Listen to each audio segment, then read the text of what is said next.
বাংলাদেশের ঘরোয়া ফুটবলে খুবই পরিচিত একটি নাম রহমতগঞ্জ মুসলিম ফ্রেন্ডস সোসাইটি। প্রতি বছরই বড় দলগুলোর জন্য হুমকির কারণ হয়ে দাঁড়ায় ঐতিহ্যবাহী ক্লাবটি। তাই তো তাদের অলিখিত ডাকনাম হয়ে গিয়েছে জায়ান্ট কিলার। ক্লাবটি পুরান ঢাকার মানুষের কাছে একটি আবেগের নাম। তাই তো তাদের প্রতিটি ম্যাচেই গ্যালারিতে হাজির থাকেন একদল সমর্থক। ক্লাবটি প্রতিষ্ঠিত হয় প্রায় 92 বছর আগে 1933 সালে। তবে বয়স এবং ঐতিহ্যের তুলনায় সেভাবে সাফল্য পায়নি তারা। 2014 সালে বাংলাদেশ চ্যাম্পিয়নশিপ লিগের শিরোপা জয় দলটির অন্যতম বড় অর্জন। এর আগে ফার্স্ট ডিভিশন, সেকেন্ড ডিভিশন এবং থার্ড ডিভিশন লিগের শিরোপা জয়ের সুখস্মৃতি রয়েছে। 2020 এবং 2022 সালে ফাইনালে উঠেও জেতা হয়নি ফেডারেশন কাপের শিরোপা। তবে সেভাবে সাফল্য না পেলেও তরুণ খেলোয়াড়দের তুলনায় বেশ সুনাম রয়েছে ক্লাবটির।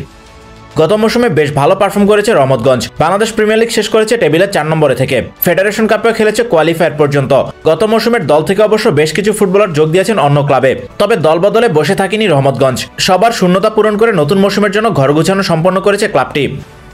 গোলবার সামলানোর দায়িত্বে এবারও অভিজ্ঞ আহসান হাবিব বিপুর উপর আস্থা রহমতগঞ্জের। তার সঙ্গে দলে আছেন মামুন আলিফ, নাহিদুল ইসলাম এবং শিমুল কুমার দাস। এবারও তাদের রক্ষণভাগ শক্তির বড় জায়গা। সাফের কোটায় নেপালের অভিষেক লিম্বুকে দলে ভিড়িয়েছে ক্লাবটি। নেপালের হয়ে 4টি আন্তর্জাতিক ম্যাচ খেলেছেন তিনি। সবশেষ খেলেছেন নেপাল সুপার লিগের ক্লাব এফসি চিতওয়ানে। 25 বছর বয়সী এই ডিফেন্ডার নতুন মৌসুমে সামলাবেন পুরান ঢাকার ক্লাবটির রক্ষণ দুর্গ। তার সঙ্গে যুক্ত হয়েছেন আরেক বিদেশি আন্দ্রেস আপ্পাউ। 23 বছর বয়সী এই ঘানায়ান ডিফেন্ডার প্রথমবার খেলবেন নিজ দেশের বাইরে।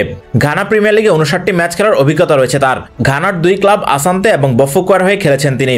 নতুন মৌসুমে তাদের উপরই আস্থা রাখছে ক্লাবটি। তাদের সঙ্গে রাজন হাওলাদার, আলফাজ মিয়া, মাহমুদুল হাসান কিরণ, শাহিন আহমেদরা রয়েছেন দলটিতে। মিডফিল্ডে দলটির বড় ভরসা গাম্বিয়ান সলোমন কিং। বাংলাদেশের ঘরোয়া ফুটবলে পরিচিত এই পারফর্মার এবার রয়েছেন দলটিতে। গত মৌসুমে দ্বিতীয় পর্বে রহমতগঞ্জে যোগ দেন তিনি, যেখানে 8 ম্যাচ খেলে 1টি গোলের সঙ্গে করেন 4টি অ্যাসিস্ট। এর আগে শেখ জামালের হয়ে একটা লম্বা সময় বাংলাদেশের ঘরোয়া ফুটবলে খেলেছেন তিনি। দলটির হয়ে 95 ম্যাচ খেলে 48টি গোল এবং 30টি অ্যাসিস্ট রয়েছে তার। মাঝে নর্থ মেসিডোনিয়ার ক্লাব ব্রেগালনিকা এবং সাইপ্রাসের ক্লাব মরফুতে খেলেছেন। নতুন মৌসুমে সলোমন কিং হবেন রহমতগঞ্জের নিউক্লিয়াস। তার সঙ্গে মেহেদী হাসান রয়্যাল, মোহাম্মদ সাইদি রয়েছেন দলটিতে। মিডফিল্ডে তারাও দলটির ভরসার জায়গা।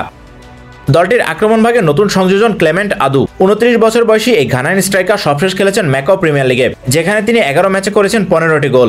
এছাড়া তার ব্যাপারে তেমন কোনো তথ্য পাওয়া যায়নি। এবার তাকে দেখা যাবে বাংলাদেশের ঘরোয়া ফুটবলে।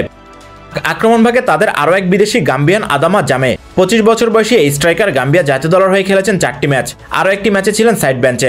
ক্লাব ক্যারিয়ারে গাম্বিয়া, তিউনিশিয়া ও সেনেগালের ঘরোয়া ফুটবলে খেলেছেন তিনি। সবশেষ খেলেছেন গাম্বিয়ার ক্লাব ফ্যালকন এফসিতে। আফ্রিকান ক্লাব ফুটবলে সর্বোচ্চ আসর সিএফ চ্যাম্পিয়ন্স লিগও 3টি ম্যাচ খেলার অভিজ্ঞতা রয়েছে তার। নতুন মৌসুমে তার উপরই আস্থা রহমতগঞ্জের। এবারের মৌসুমে দলটির 2 তরুণের দিকে বাড়তি নজর রাখতে হবে, যারা নিজেদের হারিয়ে খুঁজছেন। 2022-23 মৌসুমে সাইফ স্পোর্টিং ক্লাবে দুর্দান্ত পারফর্ম করে নজর কাড়েন মেরাজ হোসেন অপি। সেই মৌসুমে 22 ম্যাচে 5টি গোলের সঙ্গে 1টি অ্যাসিস্ট করেন এই মিডফিল্ডার, যার ফলে ডাক পান জাতীয় দলে। পরের মৌসুমে আবাহনীতে যোগ দিয়ে 14 ম্যাচে মাত্র 1টি করে গোল এবং অ্যাসিস্ট করেন তিনি। এখান থেকেই ফর্ম হারিয়ে চলে যান সাইড বেঞ্চে। গত মৌসুমে রহমতগঞ্জে যোগ দিলেও ইনজুরিতে মৌসুমের অনেকটা সময় ছিলেন মাঠের বাইরে। এবার একই ক্লাবে প্রতিভাবান এই মিডফিল্ডার নিজেকে ফিরে পেতে চাইবেন।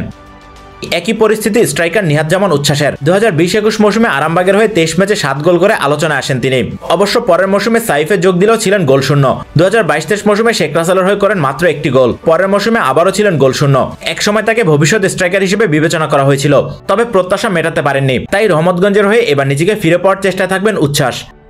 সব মিলে আপনাদের চোখে কেমন হয়েছে রহমতগঞ্জের স্কোয়াড? গত লিগে 4 নম্বরে থাকা ক্লাবটি এবার কেমন করবে? কমেন্টে জানিয়ে দিন আপনাদের ভাবনাগুলো। এতক্ষণ আমাদের সাথে থাকার জন্য সবাইকে ধন্যবাদ।